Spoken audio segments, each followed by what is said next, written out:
Today, I bring you a stunning account of a woman who went through a near-death experience and was taken to a spiritual court, where she had a shocking revelation about masturbation and its connection to faith. What she saw changed her life forever, and it could change yours too.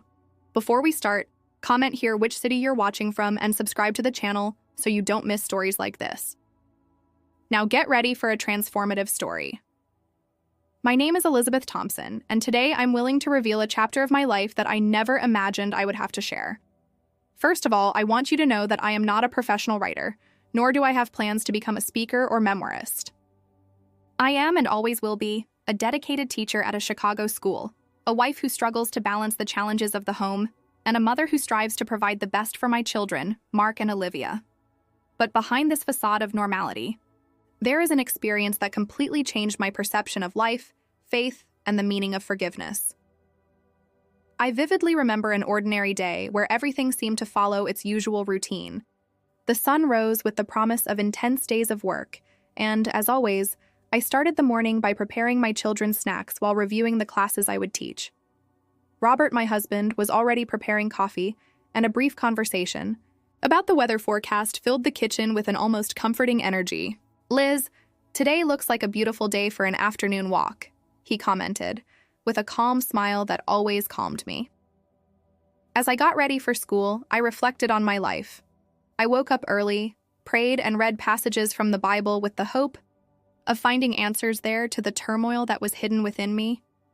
It was a sacred ritual that I repeated, but sometimes it didn't fill the void that insisted on haunting me. In the midst of these moments of devotion, he struggled with secrets that, if revealed, could shatter the image of perfection that he so cherished. My solitary practice, which I thought was harmless, brought with it an intense guilt that I believed was just a human error, but which, over time, took on the shape of a spiritual failure. On the way to school, amidst the distracted glances and hurried conversations of Chicagoans, I realized that despite all my efforts to appear flawless, there was a hidden truth. This duality tormented me, the Elizabeth who taught and inspired, and the one who stood sternly in front of the mirror. In moments of solitude, when the silence of the night was heard, I found myself confronted with my own mistakes and the urgent need for profound change.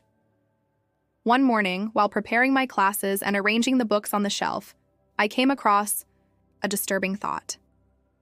Is my faith strong enough to withstand my failures?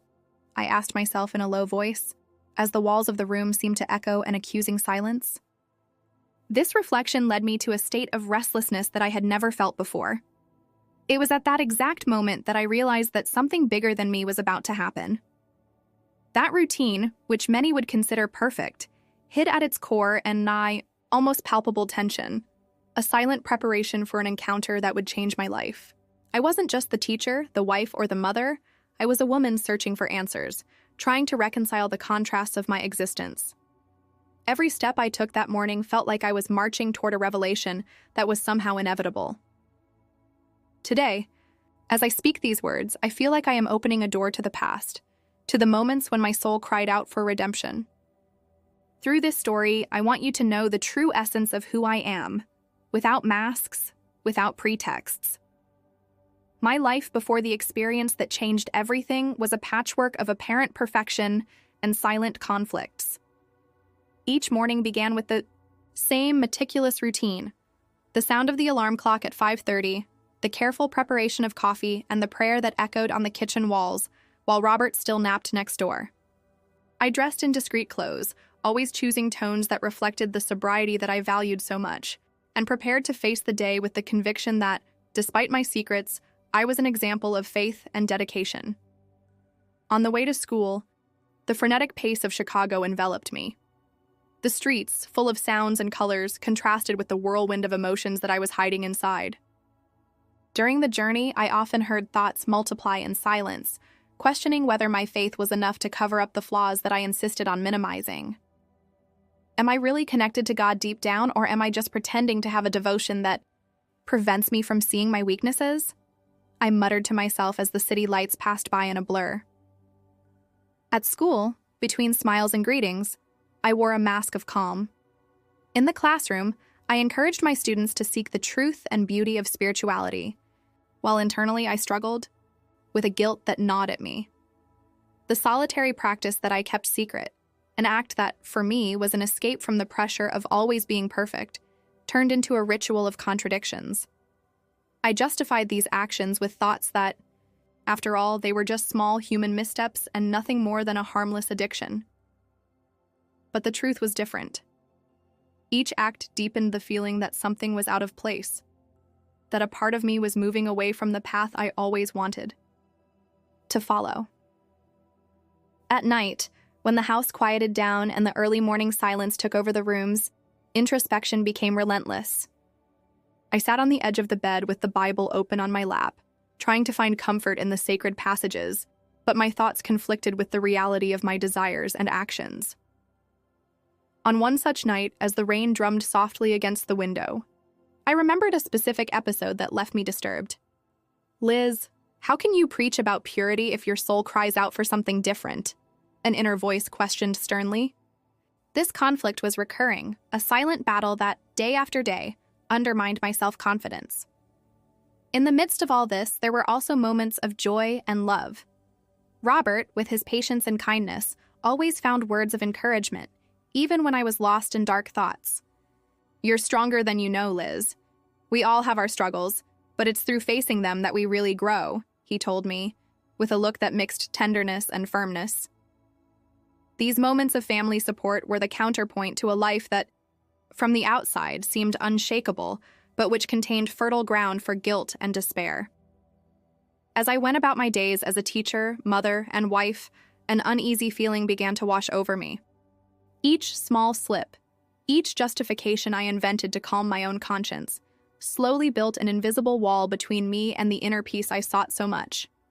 And so, day after day, I lived a painful paradox.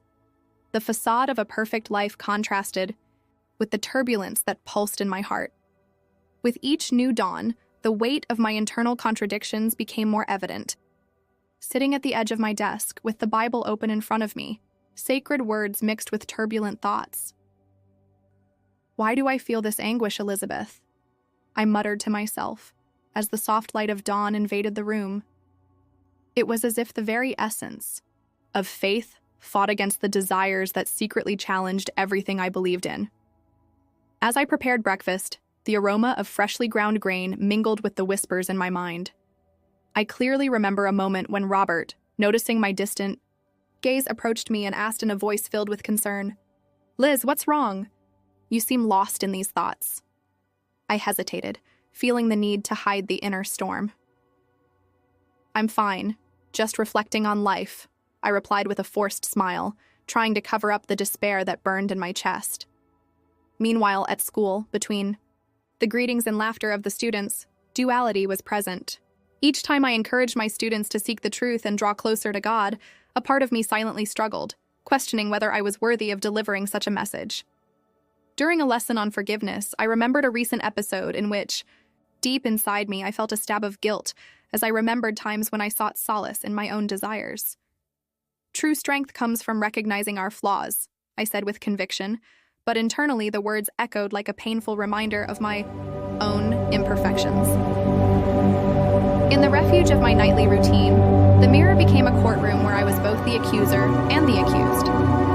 In long, lonely moments, I would stare at my reflection and ask, "Am I truly connected to God, or just living a lie?"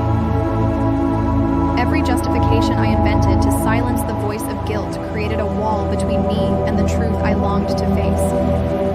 This voice, often whispered during sleepless nights, revealed the darkest corners of my being, making me relive each wrong choice with an almost unbearable intensity. I found myself torn between two versions of myself. In the morning, she was the exemplary Elizabeth, the one who inspired others with her devotion and dedication. But at night, when loneliness set in, reality imposed itself. A fragile woman, haunted by remorse and the feeling of disconnection with the divine. In one of these moments, while the shadows danced on the wall of my room, I heard the soft voice of a friend. "Liz, you need to find a balance. Don't punish yourself so much for your failures. We are all imperfect." But these words, despite being comforting, could not dispel the internal storm that was forming day after day. Every excuse, every rationalization was like a brick putting up an insurmountable wall between my heart and true spiritual freedom.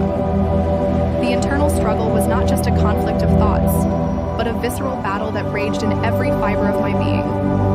I longed for peace, for a reconciliation with my own essence, but the path always seemed blocked by my own justifications. I knew deep down that I needed to weather this inner storm to finally set myself free, but the fear of judgment, the fear of facing my own mistakes, made every step toward the truth painfully difficult. That afternoon, as tiredness accumulated throughout the day, an unsettling feeling began to wash over me. After an exhausting class and a day filled with small internal conflicts, I returned home with a head full of confused thoughts. As I lay down that night, I felt an unusual weight settling on my body, as if an invisible force was pressing down on me, preventing me from breathing easily. As I closed my eyes, the world around me began to fade away, and a strange feeling of detachment took over. I clearly remember every detail: the soft sound of rain tapping on the window, the comforting aroma of tea that Robert prepared for me, and the apparent calm that permeated the environment, even when chaos was taking place inside me. Suddenly, without any warning, I was suddenly enveloped by absolute darkness. My body seemed to evaporate, and my consciousness, as if taking on a life of its own, floated in a formless and soundless space. In this unsettling void, time seemed to have stopped.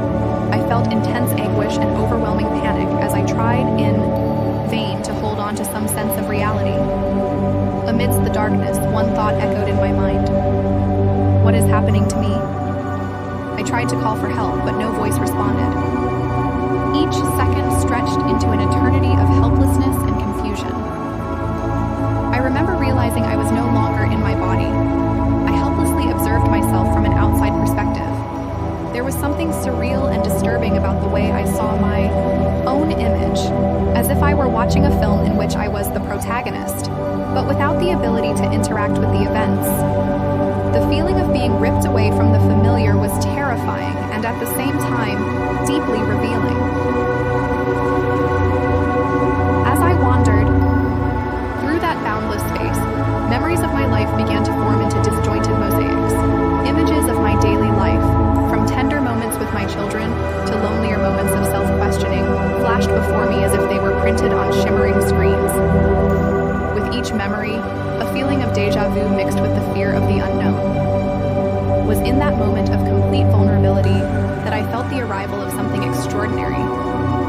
An energy, almost palpable, began to slowly dispel the darkness around me. In the midst of that void, a faint glow grew, gradually transforming into an intense and welcoming light. This light did not have the coldness of a lamp flash, but rather the softness of a warm embrace, which enveloped me and calmed my spirit. As the luminosity filled the space, my senses heightened, and the perception of my existence began to transform. Still not fully understanding what was happening, I felt that every fiber of my being was being prepared for an encounter that would forever change the course of my life. In the midst of this transition, the voice of a being, serene and without judgment, resonated in my consciousness, but without yet revealing its identity. This experience of being thrown out of my body and immersed in a space of pure essence was, for me, a portal to something greater. The initial terror gave way to a sense of expectation and deep uneasiness, as if the universe was inviting me to face my deepest fears.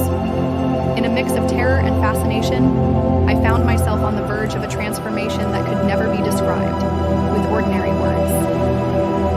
As I floated in this space between life and death, enveloped by the slowly melting darkness, a light began to break through the veil of the unknown. At first, it was just a faint glow, like the glow of a candle in the distance, but it gradually intensified, enveloping the entire room in a soft, welcoming light. I felt, almost palpably, that light carried with it a promise of redemption and renewal. In the midst of the gloom, a presence began to emerge. It was not an imposing figure, but rather something serene and deeply comforting. Little by little, the contours of a man emerged from this luminosity, and as I approached him with a soul thirsty for answers, I realized that I was before Jesus. His face conveyed a love so intense that it seemed capable of melting the barriers I had built inside me. His eyes, full of compassion, seemed to see all my pain, my secrets, and even the flaws I tried to hide. Elizabeth, my daughter, you no longer need to fear judgment or carry this burden alone, he said, with a voice that resonated like a soft song of hope, making every fiber of my being vibrate. I, unable to articulate words, just felt the comforting warmth of his presence, as if each word was a promise of healing for the wounds that I so denied. The light that emanated from him filled the space, and for a brief moment, all doubts and anxieties seemed to dissipate. As he approached, the environment around us transformed into a corridor of memories. I watched scenes from my life unfold, the moments of joy with my children, the smiles I shared with Robert, and even the lonely moments where my guilt and fear showed themselves in their rawest form. Each memory was exposed with a clarity that made me relive the pain, and at the same time allowed me to see the beauty of moments of redemption that I was unaware of. See, Elizabeth, every experience you lived, every justification you created for yourself, were pieces that made up who you are, continued Jesus, his voice soft but firm. They are not here to condemn you, but to show you the need for a sincere transformation. I felt his every word penetrate deeply, reaching corners of my soul that I had long neglected. As we walked together down this corridor of memories, he led me with infinite patience, allowing me to confront without judgment every little flaw I feared so much. Amidst the painful memories, I also noticed moments of tenderness and light, moments when, without even knowing it, I was already searching for true freedom. Each scene revealed brought with it a lesson, an invitation to rethink the way I saw myself and related to God. In that meeting, the duality between my past and present merged, and for the first time, I felt that I could finally accept my imperfections. Jesus' embrace, although silent, conveyed a certainty. Forgiveness and redemption were within my reach if I had the courage to abandon the barriers of pride and guilt. For a long moment, I immersed myself in the feeling of being truly loved and understood. The weight of guilt began to lift, and a comforting peace invaded my being, illuminating every corner of my soul with the promise of a new chance. As I left the Hall of Memories, the atmosphere around me transformed from a comforting light to an environment reminiscent of a heavenly court. I found myself in a vast and ethereal space where time and space were confused. All around me, a solemn energy emanated from shapes and shadows that lined up like silent witnesses to every act of my life. I felt there was no escape. I was facing a trial that was not intended to punish, but to reveal the hidden truth behind every justification and every excuse I used to distance myself from the divine light. While walking down a corridor lined with archetypes of memories, a deep and serene voice resounded in the room, interrupting the silence that had been hanging around. Elizabeth, this is the moment of truth, said the voice, filled with an authority that, although imposing, carried no resentment, just a need for clarity. Confused and anxious, I looked around, trying to identify the source of the sound. I soon realized that, on each side of the corridor, translucent shapes represented figures that judged my actions. Each figure seemed to be an embodiment of my flaws, and every justification I had built over the years. One of the figures, with a serious countenance but not devoid of compassion, entered my vision. "You have lived between light and shadow, Elizabeth," said the figure with a voice that seemed to echo from a distant and sacred place.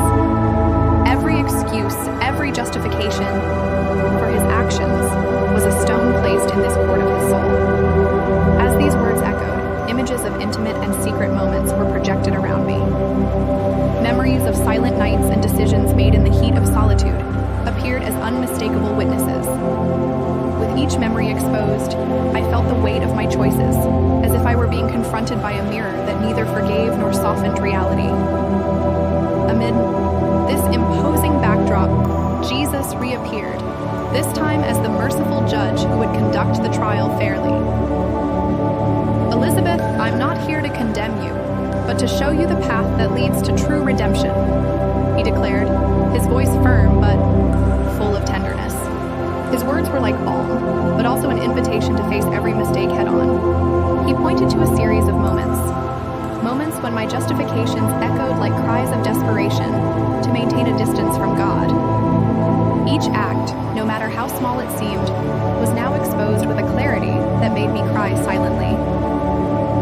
The figure that represented my guilt spoke, with a tone that mixed sadness and accusation. "You have been avoiding the truth, Elizabeth. Every excuse was a brick erected to separate your heart from the divine." I tried to respond, my voice breaking. I tried to justify each mistake, believing that they were mere human mistakes. But my words were lost in the face of the magnitude of the judgment that was imposed. Jesus, with a gentle gesture, interrupted the internal conflict. See, it's not about condemnation, but about recognizing that each failure, if faced honestly, can be the seed of transformation. His words were clear and penetrating, revealing that the spiritual court was not a place of punishment, but of opportunity for a fresh start. As I stood there, surrounded by this atmosphere of revelation and introspection, I realized that the courtroom served as a mirror that reflected all my contradictions. This environment, although challenging, offered me the chance to free myself from the chains I had created for myself. The truth was inescapable, and at the same time, the promise of a new chance appeared in that mystical scenario, full of meaning. Before the spiritual court, the intensity of the trial reached unimaginable levels. I found myself at a crossroads of emotions, where the weight of my failures and the possibility of redemption were intertwined in a distressing dilemma. Every detail of that mystical atmosphere reinforced the idea that the life I had lived, full of justifications and excuses, was leading me to a moment of unpostponable decision. As images of my most intimate and secret moments unfolded, before me, the voice of Jesus, ever firm and full of compassion, echoed in my mind. "Elizabeth, the time has come to choose. You can continue living under the weight of guilt, or you can surrender to the light and embrace transformation." These words penetrated my soul like spears of hope, at the same time that they awakened the fear of abandoning what I had always known, even if I knew that the justifications were no longer useful to protect me. I felt a whirlwind of feelings forming inside. Every memory exposed by the court was a reminder of the little lies she told herself, of the times I delayed the truth to maintain an illusion of perfection. But at that moment, there was no more room for denial. It all came down to the choice between continuing to carry the burden of sin or freeing yourself and seeking a new way of existing, where forgiveness could be genuine. In the midst of the confusion, the figure that symbolized my own guilt, that constant voice that made me feel harsh, whispered, "You're afraid to give yourself up because you fear the unknown, Elizabeth. Without your excuses, the darkness may seem even more intense." Those words cut me off, and I felt that, in a way, my entire life had been built on this foundation of justifications that, ironically, kept me from the light. Confrontation was inevitable. Continuing to deny my flaws meant perpetuating a cycle of self-sabotage, while surrender required courage to face the unknown and accept change. In a moment that seemed to freeze time, I closed my eyes and took a deep breath, trying to silence the accusing voice that insisted on reminding me of every mistake. My hands shook, and silent tears ran down my face, marking the beginning of an internal transformation. "I choose redemption," I declared in a choked but resolute voice, breaking the silence of that spiritual court. At that moment, I felt as if every stone in the wall I had built to protect myself crumbled, allowing light to invade every corner of my being. The panic that previously dominated my heart gave way to a feeling of relief and lightness. I was finally deciding to let go of the defenses that cost me so much and allow the truth, however painful, to lead me onto a path of reconstruction.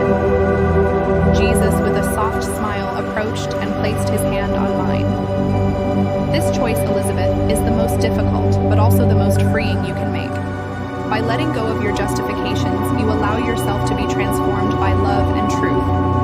These words seemed to echo in a universe where time ceased to exist, and at that moment, everything was possible. Every beat of my heart reaffirmed that no matter how how painful it was to face my mistakes, redemption was within my reach. As I remained in that state of surrender, the spiritual tribunal began to slowly dissipate, leaving behind the feeling of an imminent new beginning. The choice was made.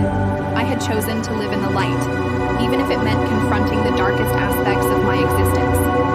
At the exact moment my decision was made, a whirlwind of sensations took over my being. The spiritual court, with all its intensity and revelations, began to fade into a swirl of colors and lights. I felt an irresistible pull, as if a supernatural force was calling me back, summoning me to return to the body I had left behind. At that moment, the void in which I found myself was filled with overwhelming heat, and the ethereal space began to contract, bringing me closer and closer to something tangible. I felt as if I was being absorbed by a whirlpool of energy, where every particle of my being regrouped with precision, rebuilding the connection with matter and life. It was a mix of dread and relief. The panic of separation gave way to the hope of a new beginning. As this force drove me, memories of my material existence came flooding back in full force.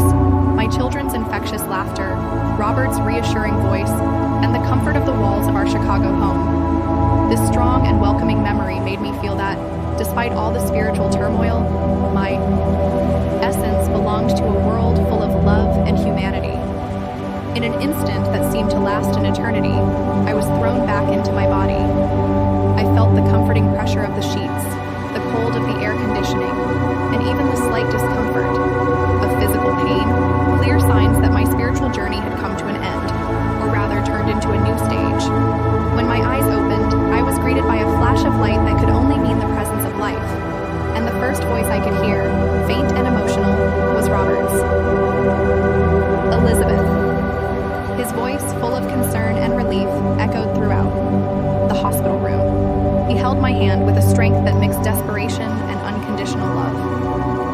"I'm here, Robert," I replied with a trembling voice, as if each word was a bridge between what I had experienced and the reality that was now present. The hospital environment, with its mechanical sounds and the smell of disinfectant, contrasted with the transcendental experience I had just experienced. Every machine that monitored my heartbeat and every attentive look from the nurses served as reminders that I had returned to a physical world, where pain and joy were tangibly intertwined. Still feeling the echoes of inner transformation, I realized that the experience had not ended with the shock of return, but had only begun a new phase in which the connection between the spiritual and the material was clearer than ever. As she lay deep in thought, Robert leaned over and whispered, "You've been through something extraordinary, Liz. I feel like something in you has changed forever." His words, simple and sincere, resonated with me as a promise that that transformation would not be temporary, but rather the starting point for a life of renewal and discovery. The days that followed were marked by a slow physical recovery, but at the same time by a rapid reconstruction of the spirit. Every touch, every look, and every word of encouragement reaffirmed that I had returned not just to my body, but to a new version of myself, more aware, vulnerable, and above all, ready to walk a path of redemption. After that impactful return, my life began to transform gradually, but irrevocably. The following days were a period of reconstruction, where every gesture and every look acquired a new meaning. At the hospital, during the silent hours of recovery, I realized that what mattered most was not just being alive again, but the opportunity to be reborn from within. Early in the morning, as the sun filtered through the bedroom curtains, Robert approached, his face still filled with concern, but also with renewed hope. "Liz, you look different. There's a light in your eyes that wasn't there before," he commented as he held my hand gently. I responded with a shy smile, trying to understand the depth of that feeling. Inside me, something was expanding. It was as if every word of encouragement and every tender touch were stitching together the wounds that the near-death experience had exposed. In that transition period, I began to look at every little detail with new fervor. Conversations with nurses, visits from friends, and even curious glances from coworkers turned into silent reminders that I was being asked to rewrite my story. One afternoon visiting, my friend Susan, who had always been a voice of reason, said, "Elizabeth, I can see that you are living each moment with an intensity that seen before. It's as if you've discovered a secret to true peace. These words echoed in me, fueling the certainty that the transformation was not just about physical recovery, but about a profound change in the spirit and way of seeing life. Upon returning home, every corner of our Chicago residence seemed to carry a new energy.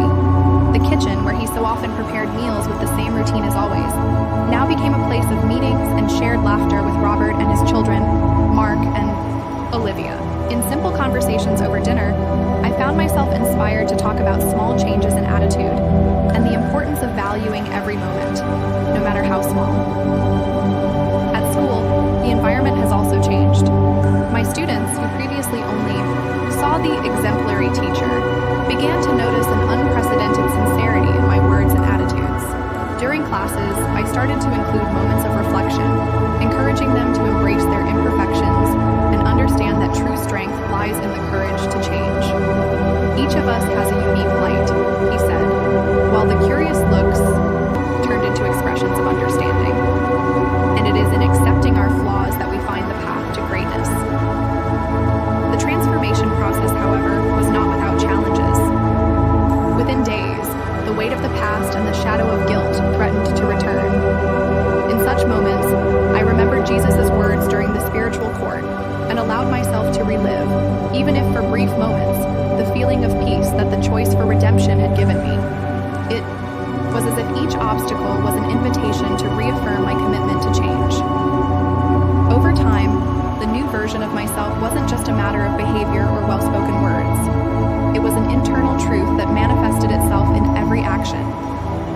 The transformation was reflected in Mark's eyes, which now filled conversations about the day's small victories with pride, and in Olivia's serene smile, which seemed to understand, without words, the magnitude of that change. Each day was an opportunity for a fresh start, a reminder that true life is not only measured by moments of perfection, but by the ability to reinvent yourself and find beauty even in imperfections. And so, enveloped by this new energy, I began to realize that, in fact, redemption was not a final destination, but a continuous journey, where each choice was a seed for a fuller and more enlightened future. Sitting by the window in my room, where the golden evening light gently filtered in, I felt it was time to end that cycle of intense emotions and profound transformations. While the world outside took its course, inside me, a new harmony began to be established. I remembered every step, every tear, and every word that echoed during my journey of redemption. What was once a path permeated with guilt and fear was now transformed into a path illuminated by truth and acceptance. Elizabeth, how do you feel now? Robert asked, entering the room with a look full of tenderness and curiosity. I feel like I'm finally learning to live authentically, I replied, my voice choked with emotion. His words, simple and sincere, served as an anchor for my new reality, where the past became part of learning, no longer an insurmountable burden. Over the months that followed that transcendental experience, life taught me that true transformation occurs when we accept every part of ourselves, even those we would prefer to hide. In meetings with friends, during church meetings, and in occasional conversations with colleagues, I began to discreetly and sincerely share the lessons that my spiritual journey had given me. It was not a spectacular account meant to impress, but a whisper of hope for those like me, struggling with the shadows within. One afternoon, as I was reviewing lessons for the next class, I heard Susan's voice on the phone. Liz, I notice a piece in you that wasn't there before. What happened? It was a turning point, Susan. I realized that denying my flaws only imprisoned me. Accepting my vulnerability freed me. I confessed almost in a whisper, but with the conviction of someone who had finally found a way. Susan, on the other end of the line, responded in a soft and understanding voice, reaffirming that inner change resonates in every gesture and word. In the silence of my room, while the evening shadows merged with the light that still insisted on shining, I reflected on the importance of each small choice. Every excuse I used to justify my imperfections now appeared as an obstacle I needed to overcome in order to embrace the truth. The NDE, the The experience that briefly separated me from my body and confronted me with the court of my soul taught me that redemption is not an isolated act, but an ongoing process of self-knowledge and acceptance. My children, Mark and Olivia, noticed the change in me. In their eyes, I saw the security that came from knowing that, even with my flaws, I was always looking to become better. And this connection, this renewal, spread to everyone around me, creating an environment where compassion and empathy were cultivated every day. Today, looking back, I understand that every moment of pain and every moment of relief contributed to me becoming the woman I am. A woman who learned that true redemption lies in accepting one's own humanity and transforming every mistake into a teaching. This is my story, not written to inspire shows or speeches, but to remember that, even in darkness, there is always a light ready to guide us back to life.